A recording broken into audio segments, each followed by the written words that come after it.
अरे पोरा हो, मला बी लय हाऊस नाही. पिवळा कलर का दिला होता घराला माहिती आहे का तुम्हाला? तुझी आई आणि मी तरुण होतो. आमचं नुकतंच लग्न झालं. तेव्हा आमचं बोलणं व्हायचं आणि हसता हसता तुमची आई म्हणायची, आपण सोन्याचा बंगला बांधू.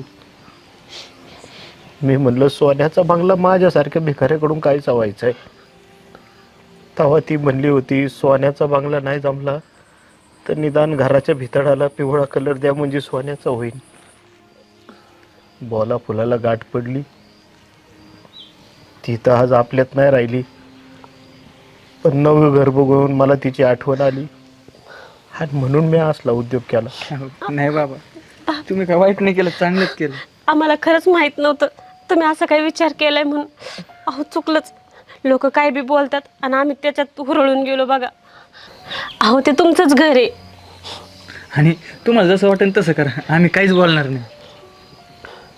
अरे लोकांचं काय खरं आहे? लोक काय आज एक बोलतात आणि उद्या एक बोलतात. घरच्यांची मनं जपायची का फक्त? हा, इथून पुढे असं नाही बोलणार बाबा. पण तुम्ही आधी माफ केलं म्हणा आम्हाला. आणि रागवू नका आमचं, तुमच्याशिवाय कोणी आम्हाला. अरे तुमचा कसला राग आलाय पोराव? काय बी मनात ठेवू नका. मग तुम्ही असं इकडे नका येऊ मागच्या अंगणाला. चला बरं घरात. चला.